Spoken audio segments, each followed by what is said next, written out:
August 3rd, 1941.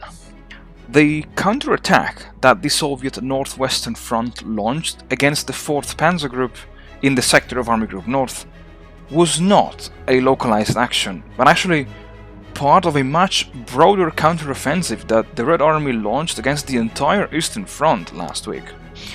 In the sector of Army Group Center, while here as well, the troops that hot trapped in the pocket southwest of Rzhev managed to break out of the encirclement. The biggest danger came from the right wing of Army Group Center, because here the Soviet Southwestern Front began an advance against the Minsk-Smolensk railway line, the only railway line carrying the supplies for the entire 2nd Panzer Group. The reports are quite alarming, and everyone within Army Group Center knows what is at stake. And so this week, as Hot's 3rd Panzer Group occupies Kalinin with a coup de main, Guderian's 2nd Panzer Group starts rolling once again, but this time southwards.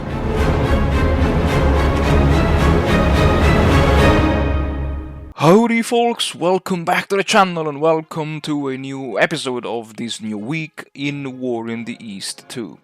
So, the very first news that reached Funbox HQ this week was that last week, unlike 2 weeks ago, the Soviets trapped within the, let's call it the Rzhev pocket, not only didn't manage to break out of the pocket, but they also didn't even attempt any breakout operation, which meant in turn that this week the infantry of the 9th Army and the infantry of the 3rd Panzer Group could have simply wiped them out. The other good news came from the HQ of the 39th Motorized Army Corps, whose troops severed the Leningrad-Kalinin railway line, which was one of the main objectives of the Germans in the context of Operation Barbarossa. But that was not all, because probably the biggest piece of news came from the HQ of the 57th Motorized Army Corps. Because those men, especially the men of the 18th Motorized Infantry Division, this week they exploited a gap in the enemy lines, and they have simply marched without facing any opposition. Sure, I mean, they could find some, let's call them routed divisions, some really disbanded divisions in disarray, rifle divisions completely without command and control, and they just simply, brushed them aside as they made their way into Kalinin as the week ended. This was probably one of the biggest advances of the 3rd Panzer Group since the opening stages of Operation Barbarossa. And as the 18th Motorized Infantry Division advanced at full speed towards Kalinin, the 12th and the 19th Panzer Divisions secured the eastern flank of the new pocket that has been created by the advance of the 18th Motorized Infantry Division. And a small spoiler alert, at the end of the video you will see that I also decided to temporarily motorize the 110th Infantry Division to provide an additional, let's say, screening within the exposed right flank of the encirclement.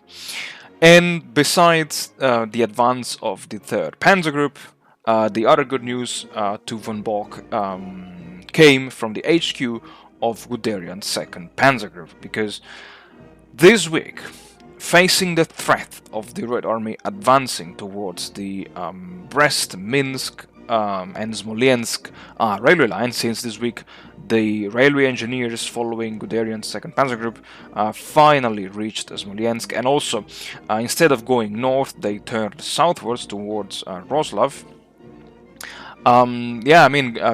Guderian decided to start his own offensive with the ultimate goal of linking up with von Kleist. But no worries, because more of this in the next episode. And again, the modus operandi was always the same. As always, first of all, the infantry blasted away for the panzers, and then the motorized infantry and the panzers, of course, they exploited the gap and they advanced at full speed in every direction. My first idea was to conduct an encirclement of the Soviet divisions southwest of Wroclaw with the men of the 29th Motorized Infantry Division. But then I realized that I simply didn't have enough troops to keep that pocket sealed. And so I said, okay, you know what? Screw that pocket.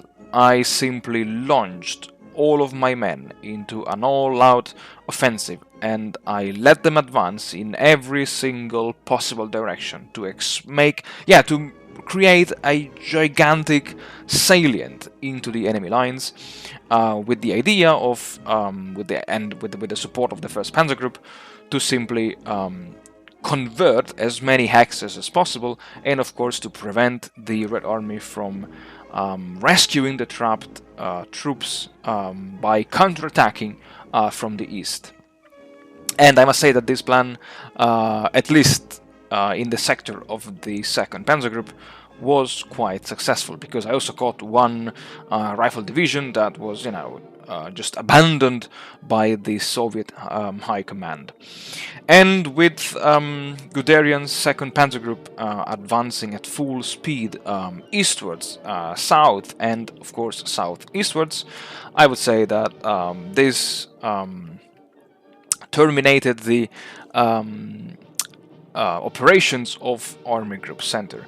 I don't know what will happen next, but for sure one of the immediate objectives of the 2nd Panzer Group will be to wipe out the hopefully gigantic pocket that is currently being created northeastwards of Kiev. Folks, thank you very much for watching, thank you very much for supporting the channel, I wish you all the best, and as always, don't abandon the channel, because in the next episode, we will see how von Kleist, spoiler alert, closed the biggest pocket ever.